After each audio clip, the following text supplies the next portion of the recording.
আসসালামু আলাইকুম। সংবাদে আপনাদের সবাইকে স্বাগতম জানাচ্ছি আমি মিম। শুরুতেই সংবাদ শিরোনাম। ভোরের আলো ফোটার আগে জনতার মহাসমুদ্র পূর্বাচলে।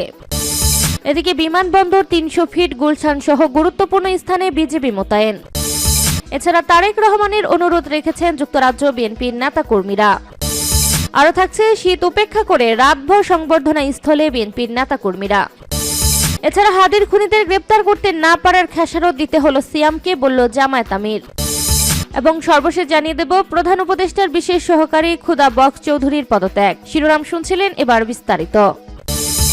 ভোরের আলো ফোটার আগেই জনতার মহাসমুদ্র পূর্বাচলে। বিএনপির ভারপ্রাপ্ত চেয়ারম্যান তারেক রহমান দীর্ঘ ১৭ বছর পর আজ বৃহস্পতিবার ২৫ ডিসেম্বর লন্ডন থেকে দেশে ফিরে আসছেন। এই উপলক্ষে দলের পক্ষ থেকে আজ বৃহস্পতিবার ২৫ ডিসেম্বর রাজধানীর ৩৬ জুলাই এক্সপ্রেসওয়ে সাবেক ৩০০ ফিট এলাকায় এক সংবর্ধনা অনুষ্ঠানের আয়োজন করা হয়েছে। তবে ভোরের আলো ফোটার আগেই জনতার ভিড়ে কানায় কানায় পূর্ণ হয়ে গেছে পূর্বাচলের পুরো ৩০০ ফিট সড়ক। ব্যানার, ফেস্টুন আর বাংলাদেশ জাতীয়তাবাদী দল বিএনপির দলীয় পতাকায় ছেয়ে গেছে পুরো এলাকা। শীতের কনকনে ঠান্ডা হাওয়া উপেক্ষা করে রাত পেরিয়ে অপেক্ষায় আছেন দলটির হাজারো নেতাকর্মী। দেশের বিভিন্ন প্রান্ত থেকে এসে পূর্বাচলের রাস্তাতে রাত কাটিয়েছেন তারা। তবুও এক ফোঁটা ক্লান্তি কারো চোখে মুখে, বরং আশপাশে উৎসবের আমেজ। সরজমিনে দেখা যায় ৩৬ জুলাই এক্সপ্রেসওয়ে সড়কের সঙ্গে সংযুক্ত সবগুলো রাস্তায় মাঝ রাতেও অসংখ্য নেতাকর্মী ও সমর্থকেরা অবস্থান নিয়েছেন। এছাড়াও বসুন্ধরা, এভারকেয়ার হাসপাতালের সড়ক থেকে শুরু করে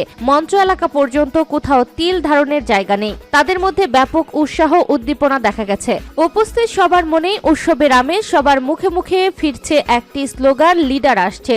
এদিকে রাতভর সমাবেশ স্থলের আশপাশে কাঁথা কম্বল মুড়ি দিয়ে ঘুমানোর আয়োজন করেছেন অনেকেই। রাস্তায় পাটি পলিথিন বিছিয়ে পাতলা কম্বল গায়ে জড়িয়ে শুয়ে থাকতে দেখা যায় নেতাকর্মীদের। কেউ কেউ আবার সড়ক বিভাজকে গাছের ফাঁকে নিজেদের শুবার জায়গা করে নিয়েছে। কেউ বা আগুন জ্বালিয়ে চেষ্টা করে চলেছে নিজেকে উষ্ণ রাখার, কিন্তু কেউ চলে যাচ্ছেন না। শীত যেন হার মেনেছে এই নেতাকর্মীদের কাছে। বিমান বাংলাদেশ এয়ারলাইন্স সূত্র জানিয়েছে, বোয়িং উড়োজাহাজের পরিচালিত এই ফ্লাইটটি বৃহস্পতিবার সকাল ৯টা৫৫ সিলেটের ওসমানী আন্তর্জাতিক বিমানবন্দরে অবতরণ করার কথা রয়েছে। সেখানে ১ ঘন্টার গ্রাউন্ড রান অ্যারাউন্ড শেষে সকাল ১০টা৫৫ ঢাকার উদ্দেশ্যে রওনা হবে এবং ১১টা৪৫ হযরত শাহজালাল আন্তর্জাতিক বিমানবন্দরে পৌঁছানোর সূচি নির্ধারিত রয়েছে। এতে উচ্চ পদস্থ যাত্রী থাকার কারণে বিমান পরিচালনায় বিশেষ সমন্বয় ও নিরাপত্তা ব্যবস্থা নিশ্চিত করা হয়েছে।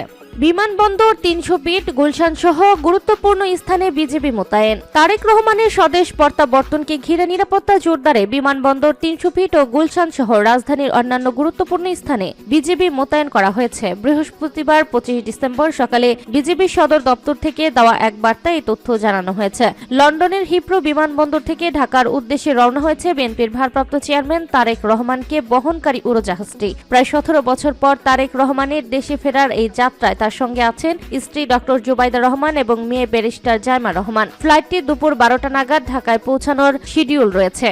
তারেক রহমানের অনুরোধ রেখেছেন যুক্তরাজ্য বিএনপির নেতাকর্মীরা। বিএনপির ভারপ্রাপ্ত চেয়ারম্যান তারেক রহমানের অনুরোধ রেখেছেন দলের যুক্তরাজ্য শাখার নেতাকর্মীরা। অনুরোধ মেনে তারা তারেক রহমানকে বিদায় জানাতে লন্ডনের হিথ্রো বিমানবন্দরে ভিড় করেননি। ১৭ বছরের নির্বাসিত জীবন কাটিয়ে বাংলাদেশে ফিরেছেন তারেক রহমান। স্থানীয় সময় গতকাল বুধবার সন্ধ্যা ৬টা১৫ তারেক রহমান ও তার স্ত্রী কন্যাকে বহনকারী বিমান বাংলাদেশ এয়ারলাইন্সের একটি ফ্লাইট ঢাকার উদ্দেশ্যে লন্ডনের হিথ্রো বিমানবন্দর ত্যাগ করে। ১৬ ডিসেম্বর মহান বিজয় দিবস উপলক্ষে যুক্তরাজ্যে বিএনপির আয়োজিত এক আলোচনা সভায় তারেক রহমান ঘোষণা দেন তিনি ২৫ ডিসেম্বর দেশে ফিরবেন। এই সভাতেই তারেক রহমান যুক্তরাজ্য বিএনপির নেতাকর্মীদের কাছ থেকে আনুষ্ঠানিকভাবে বিদায় নেন। সভায় দেওয়া বক্তব্যে তারেক রহমান অনুরোধ করেন তার বিদায় বেলায় যুক্তরাজ্য বিএনপির নেতাকর্মীরা যেন বিমানবন্দরে উপস্থিত না হন। বিমানবন্দরে ভিড় করলে বিশৃঙ্খলা সৃষ্টি হতে পারে। এতে দেশের ভাবমূর্তি ক্ষুণ্ণ হওয়ার আশঙ্কা রয়েছে বলে তিনি সতর্ক করে দিয়েছিলেন। তারেক রহমানের এই অনুরোধ রেখেছেন যুক্তরাজ্য বিএনপির নেতাকর্মীরা। গতকাল সরজমিন লন্ডনের হিথ্রো বিমানবন্দরে দেখা যায় টার্মিনাল ৪ এলাকা দিয়ে তারেক রহমান যখন বিমানবন্দরে প্রবেশ করেন তখন সেখানে দুয়েক মানুষ ছিলেন। তাদের মধ্যে ৪০ থেকে ৫০ জন ছিলেন সংবাদ মাধ্যমের কর্মী। অন্যদের বেশিরভাগই তারেক রহমানকে বহনকারী ফ্লাইটের যাত্রী ছিলেন। যদিও এই যাত্রীদের মধ্যে অনেকেই যুক্তরাজ্য বিএনপির সঙ্গে সম্পৃক্ত।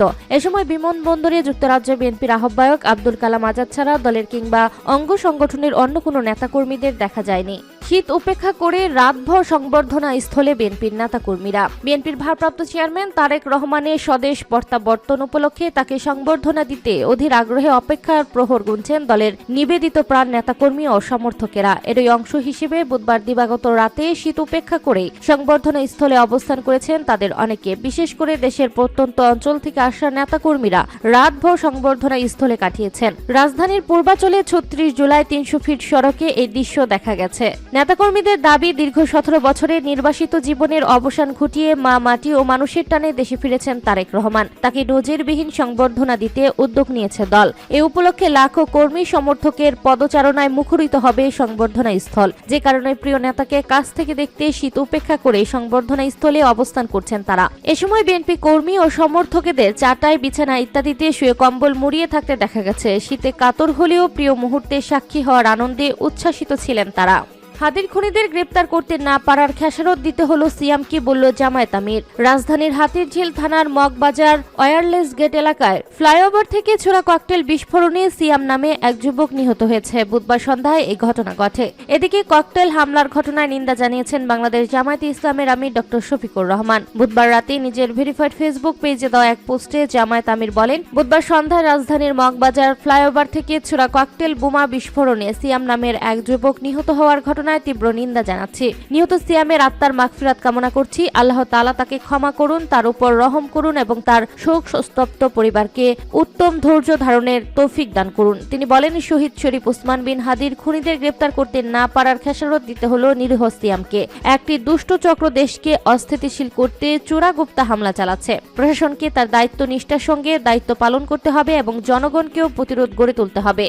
প্রধান উপদেষ্টার বিশেষ সহকারী খুদা বখশ চৌধুরীর পদত্যাগ। স্বরাষ্ট্র মন্ত্রণালয়ের দায়িত্বে থাকা প্রধান উপদেষ্টার বিশেষ সহকারী খুদা বখশ চৌধুরী পদত্যাগ করেছেন। তার পদত্যাগপত্র রাষ্ট্রপতি গ্রহণও করেছেন। প্রধান উপদেষ্টা প্রেস উইং বুধবার রাতে এই তথ্য জানিয়েছেন। মন্ত্রী পরিষদ সচিব ডক্টর শেখ আব্দুর রশিদ স্বাক্ষরিত এই সংক্রান্ত প্রজ্ঞাপনে বুধবার বলা হয়েছে, বাংলাদেশের অন্তর্বর্তীকালীন সরকারের স্বরাষ্ট্র মন্ত্রণালয়ের প্রতিমন্ত্রী পদমর্যাদায় নির্বাহী ক্ষমতা অনুশীলনের দায়িত্বপ্রাপ্ত বিশেষ সহকারী খুদা বখশ চৌধুরীর পদত্যাগপত্র রাষ্ট্রপতি কর্তৃক গৃহীত হয়েছে। এই পদত্যাগ অবিলম্বে কার্যকর হবে বলে উল্লেখ করা হয়েছে প্রজ্ঞাপনে। গত বছরের নভেম্বরে প্রতিমন্ত্রীর পদমর্যাদায় ৩ জনকে বিশেষ সহকারী নিয়োগ দিয়েছিলেন অন্তর্বর্তী সরকারের প্রধান উপদেষ্টা অধ্যাপক মোহাম্মদ ইউনূস। এই ৩ বিশেষ সহকারীকে স্বরাষ্ট্র, স্বাস্থ্য ও শিক্ষা মন্ত্রণালয়ের উপদেষ্টাদের সহযোগিতার দায়িত্ব দেওয়া হয়েছিল। এজন্য তাদের এই সব মন্ত্রণালয়ে নির্বাহী ক্ষমতা দেওয়া হয়েছিল।